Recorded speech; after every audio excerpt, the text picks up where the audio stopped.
Fala galera, a gente chegou em mais um episódio desse quadro maravilhoso, que é o quadro Analisando a Carteira dos Inscritos. E no episódio de hoje a gente vai conferir juntos a carteira de uma mulher. Não é sempre que as mulheres participam, mas uma coisa até agora tem sido unânime, elas não deixam revelar o nome delas, as mulheres, gente. E hoje a gente vai conferir a carteira de uma costureira. E esse episódio tá mais especial porque vocês aí do outro lado, quem me acompanha sabe do que eu vivo já. Porém, gente, eu já fui costureira também. Inclusive, já fiz Senai. Comenta pra mim aqui embaixo se tu já fez Senai, se na tua região tem Senai, se tu já fez aqui.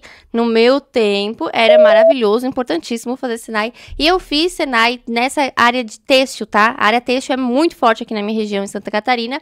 E eu já trabalhei com isso também, então tenho um carinho especial por essa profissão.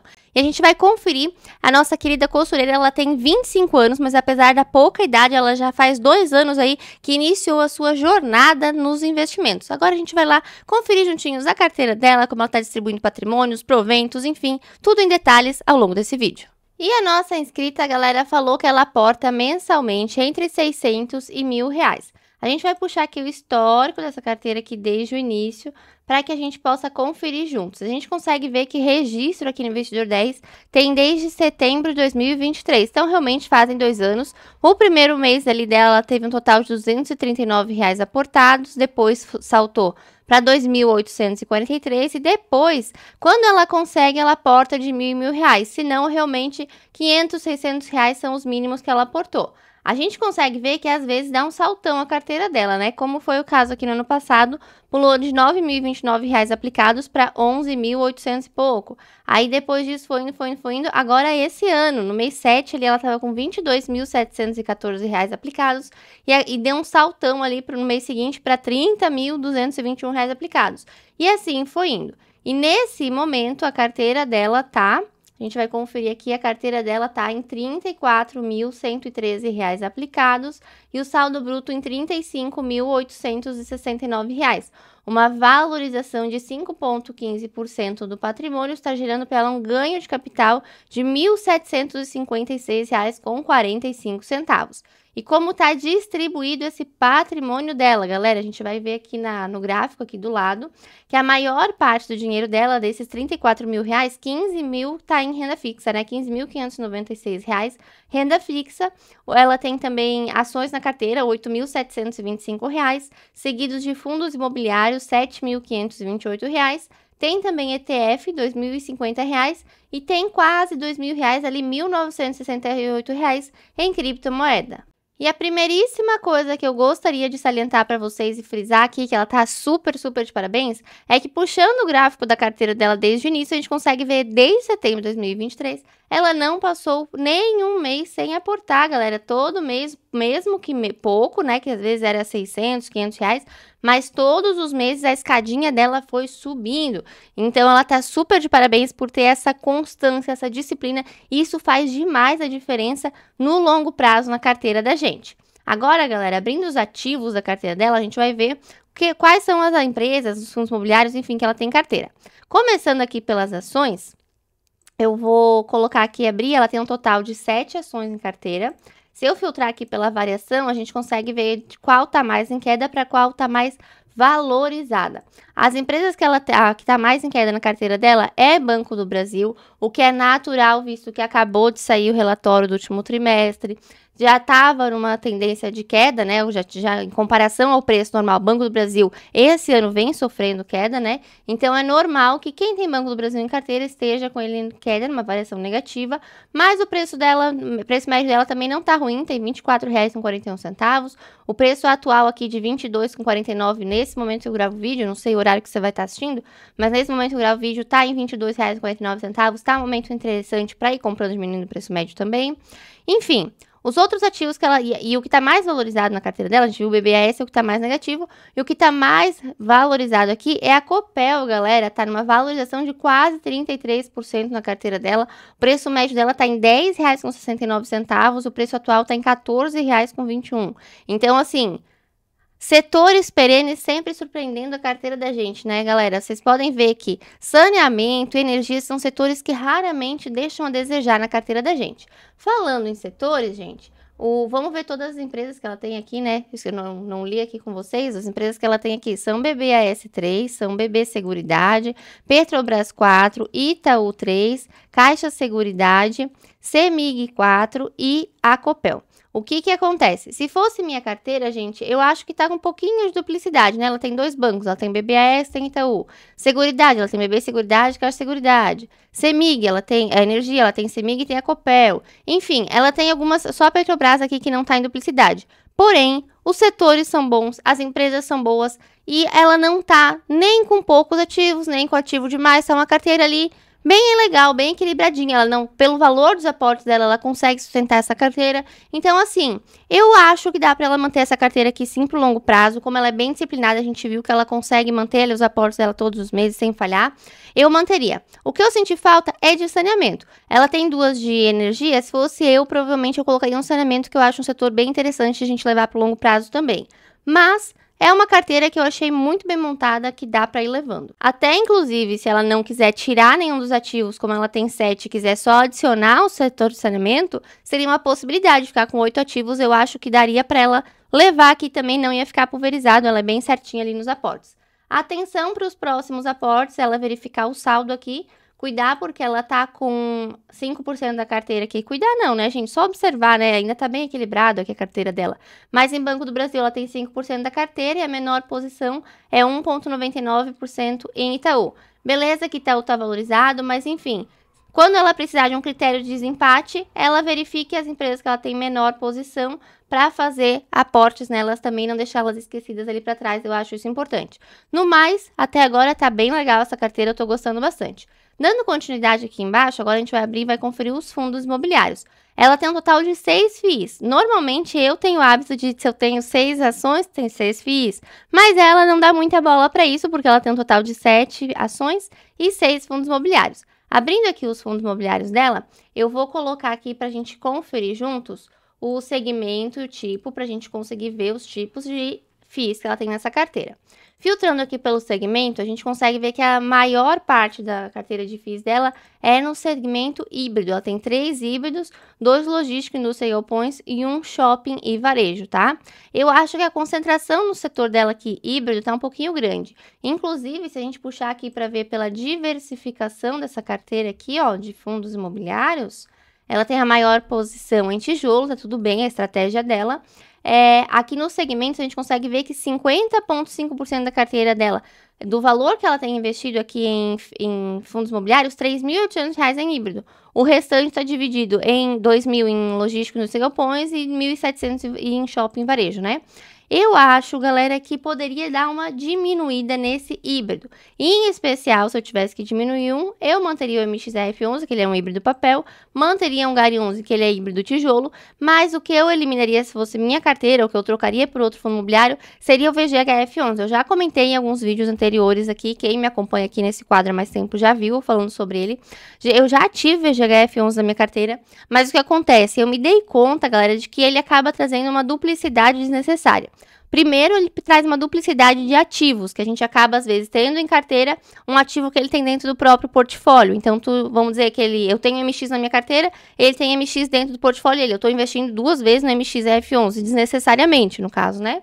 E o segundo ponto que eu acho ruim, que eu acabei não investindo mais nele, é o seguinte, ele tem a estratégia de fundos imobiliários de hedge, como é o caso dele, é de diversificar o portfólio para gerar renda, né? Gerar renda ou valorização para os seus cotistas. Só que se eu já tenho uma carteira diversificada, como é o caso da nossa participante aqui hoje, eu já estou fazendo isso, eu não preciso ter um fundo imobiliário fazendo isso, ter um custo desse fundo imobiliário, né, ter o custo da administração, da gestão, ter o custo da taxa administrativa também que a gente paga, se é algo que eu mesma já estou fazendo. Então, para mim, perdeu o sentido por causa desses 2 pontos, principalmente, e eu já não invisto. Isso, galera, é óbvio que é a minha opinião, ela não é obrigada a sair vendendo agora que está em queda na carteira dela, mas é a minha opinião e eu já falo isso, ó, não é de hoje, há bastante tempo que eu comento isso do VGHF11, antes mesmo de ele iniciar essa tendência de baixa, quando ele estava subindo, inclusive, eu falava isso.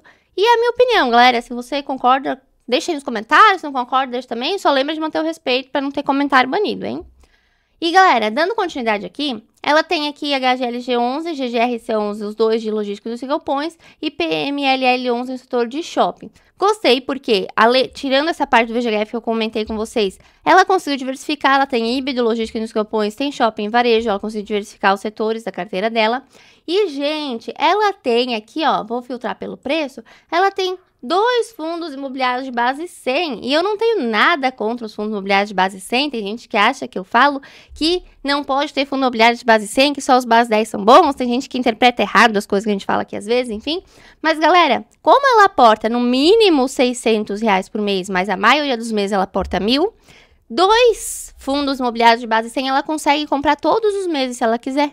Então ela consegue sustentar essa carteira e tá tudo bem ela ter 2 fundos imobiliários de base 100. A preocupação e o problema seria se ela aportasse R$600 por mês e tivesse aqui 3, 4, 5 ou 6 fundos imobiliários da carteira dela, todos base 100. Porque daí o valor do aporte dela, quando ela aporta 600, não daria conta de comprar nem os FIIs.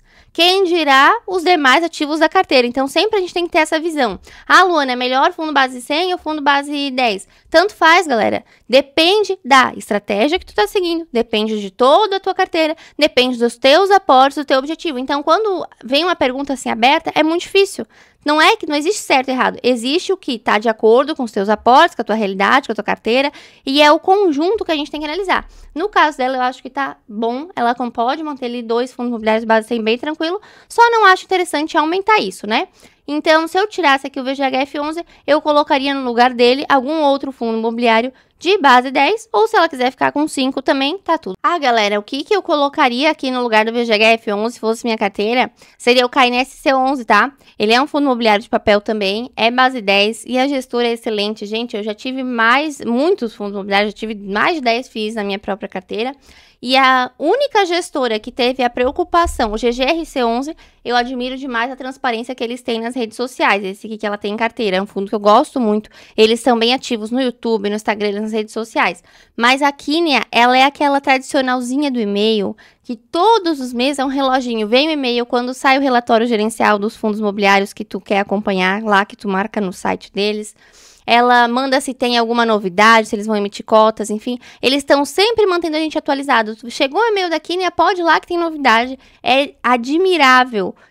Mais de 10 FIIs que eu já tive em carteira, a única que tinha essa preocupação tem o GGRC11, que é presente nas redes sociais, e a Kinea, que era a mais presente no e-mail, sempre um reloginho chegando e-mail todos os meses, quando divulgava proventos do mês, tudo certinho, muito boa. E eu colocaria que ela não tem nenhum fundo da Kinea aqui nessa carteira. Dando continuidade, galera, a gente consegue ver aqui que ela tem criptomoedas. A cripto que ela escolheu tá ótima, é Bitcoin, é o que todo mundo deve levar para o longo prazo. O valor que ela tem aportado aqui, a meta da carteira dela, eu não sei se ela ajustou corretamente, 1%, né? Mas se for os 5% que nem tá agora, 5,5%, é uma meta bastante interessante. Se ela mantiver no 5%, no longo prazo, isso aqui pode ajudar ela sim, vai fazer diferença, trazendo valorização, enfim, traz um pouquinho de dolarização de forma indireta para a carteira também.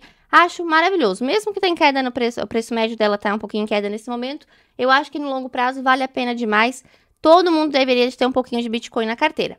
E agora, galera, antes da gente dar continuidade aqui, abrir os ETFs e a renda fixa da carteira dela, a gente já tá quase chegando na hora dos proventos. Se tu chegou até aqui nesse vídeo, tu ama esse conteúdo dos investimentos, gosta de ver as carteiras aqui e sempre aprende um pouquinho ou traz teu conhecimento, divide com a gente aqui embaixo nos comentários, senta no like, criatura, se tu gosta desse conteúdo de investimentos, a gente precisa do teu like para ajudar a fortalecer esse canal. Se tu não é inscrito, também vai aqui embaixo, se inscreve e bate no sininho para ajudar a gente a bater a meta dos primeiros 5.000 inscritos. Eu preciso da sua ajuda aí do outro lado.